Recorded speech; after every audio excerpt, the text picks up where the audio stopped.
여러분 안녕하세요. 하나님께서 질문하십니다. 내게 능하지 못한 일이 있느냐? 이 질문은 하나님이 하나님이신가? 우리의 하나님은 정말 하나님이십니까? 당신이 믿는 하나님은 정말 불가능이 없으신 전능하신 분이십니까? 라는 질문과 같습니다. 여러분은 어떻게 대답하시겠습니까? 우리가 살면서 경험하는 불가능해 보이는 하나님의 약속들이 있습니다. 그래서 그 약속을 기다리는 과정에서 불안함과 갈등, 어려움 등이 생깁니다. 하지만 우리는 기억해야 합니다. 하나님의 능력이 부족해서가 아니라 하나님의 때를 기다리지 못하는 우리의 연약한 믿음 때문이라는 것을요. 연약한 믿음은 여러 증상으로 나타납니다. 그 증상 중에 하나가 바로 두려움입니다. 사라는 자기가 하나님 말씀에 대해서 웃음으로 반응했던 사실에 두려워해서 웃지 않았다고 했습니다. 두려움은 우리에게 잘못된 선택을 하게 합니다. 그 중에 하나가 바로 거짓말입니다. 베드로는 어땠습니까? 두려움에 예수님을 모른다고 거짓말을 했습니다. 잘못을 저지르고 혼날까봐 두려워하는 아이들도 있습니다. 그리고 아내가 두려워서 사실을 좀 말하지 못하는 남편들도 있습니다. 두려움은 우리를 정말 이상하게 행동하게 합니다. 그러나 하나님께서는 모든 것을 알고 계십니다. 하나님께서 아니다, 네가 웃었다 라고 말씀하시고 사라의 잘못을 바로잡으셨습니다. 여러분 혹시 집에 귀한 손님을 모셔본 경험이 있습니까? 그런 손님을 우리는 귀빈이라고 하지요. 그런데 어느 집에 가면 귀빈이 귀한 손님이 아니라 귀찮은 손님으로 여겨지는 경우도 있습니다.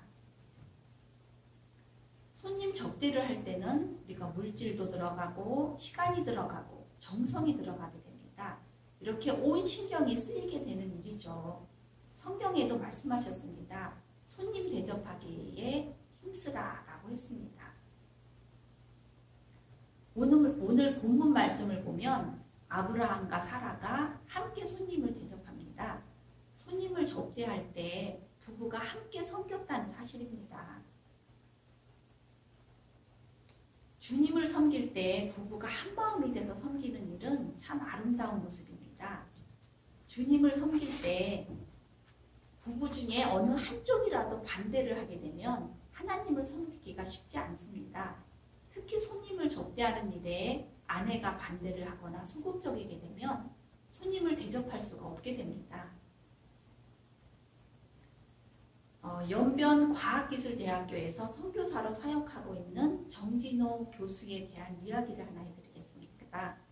그의 아내는 유명한 파이프 오르간 연주자였습니다. 그녀는 별로 손님 대접을 해본 경험이 없었습니다. 그런데 남편이 수시로 집에 그의 학생들을 데리고 왔습니다. 예고도 하지 않은 채 말입니다. 그러면 어떻겠습니까? 굉장히 당황하게 되겠죠. 하지만 그런 돌발 상황이 계속 반복되다 보니까 점점 어떻게 해야 할지 노하우가 생기더랍니다. 어느 날 남편이 그녀에게 생일 선물을 주었습니다. 그녀는 뭔가 하고 열어보니까 중국식 부엌 칼이 나왔답니다. 더 편하게 열심히 요리를 해서 학생들에게 맛있는 음식을 해주는 사역을 하라고 말입니다. 처음에는 세상에 어떻게 이런 것을 선물로 줄 수가 있지? 라고 생각했는데 그 칼 덕분에 요리를 더 편하게 할 수 있었고 그로 인하여 수많은 학생들이 예수님을 믿는 신자가 되었다고 합니다. 여러분, 아브라함은 자기에게 오신 분이 누구인지 알지 못하고 단지 나그네인 그들을 극진하게 접대했습니다. 그로 인하여 큰 축복을 얻게 되었습니다.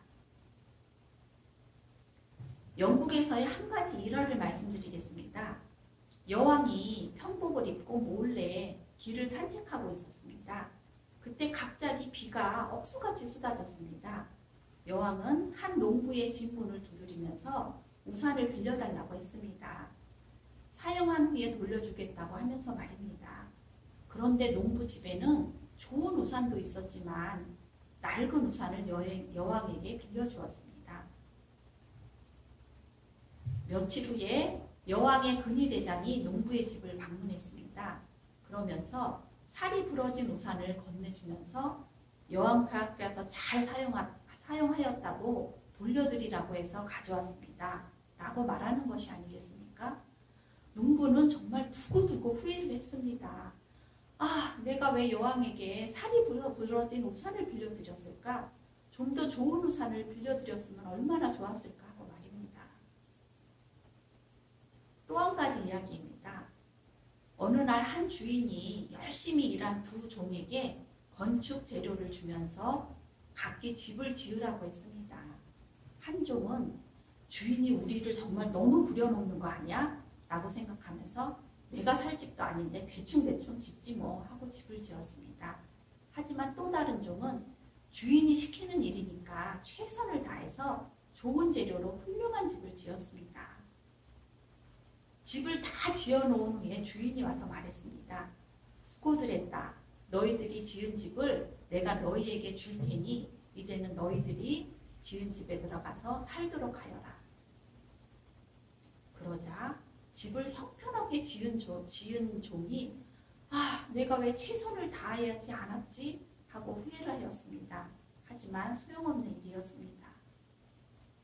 여러분, 우리가 무슨 일을 할 때 주님을 섬기듯이 최선을 다하시기 바랍니다. 우리가 최선을 다할 때 하나님은 반드시 보상해 주시고 축복해 주시는 분이라는 사실을 잊지 마시기 바랍니다. 아브라함이 정성껏 손님을 대접하자 어떤 일이 일어났습니까? 식사를 마친 하나님께서 아브라함에게 사라가 어디 있느냐라고 물으시면서 사라를 찾으셨습니다. 그 이유는 바로 사라에게 큰 축복을 주기 위해서였습니다. 어떤 축복이었죠? 그것은 아들을 낳게 될 것이라는 약속의 말씀이셨습니다. 사라가 평생 동안 원했던 가장 큰 소원이었습니다. 그 소원에 대한 응답이셨습니다. 얼마나 기쁜 소식입니까? 얼마나 감사한 일입니까? 나의 힘으로는 할 수 없다고 포기할 때 하나님께서는 그의 크신 일을 우리 가운데 이루신다는 사실을 믿으시기 바랍니다. 하나님께서는 나의 생각과 나의 능력을 초월하여 행하시는 그런 분이십니다. 사람들은 겉으로 드러난 것이 중요하다고 생각합니다. 하지만 하나님께서는 무엇보다도 그 속에 무엇이 있는지를 더 중요하게 보시는 그런 분이십니다. 하나님께서는 바로 사라의 중심을 보셨습니다. 그러시고는 사라가 하나님의 말씀을 믿지 않은 채 속으로 웃은 사실을 알려주셨습니다.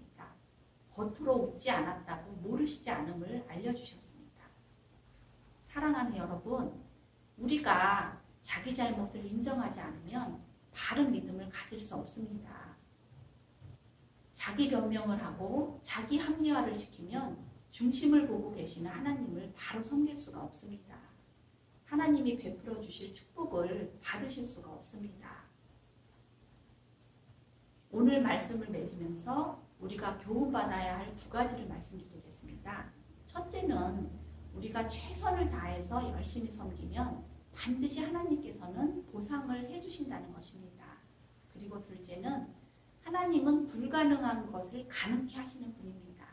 이 사실을 믿고 우리가 살 때 정말 놀라운 기적이 일어나게 됩니다. 하나님께서는 그 무엇보다도 우리 마음속에 무엇이 있는지 보고 계시는 그런 분이십니다. 만일 우리 마음속에 의심과 불신앙이 있다면 그 죄를 자백하시기 바랍니다.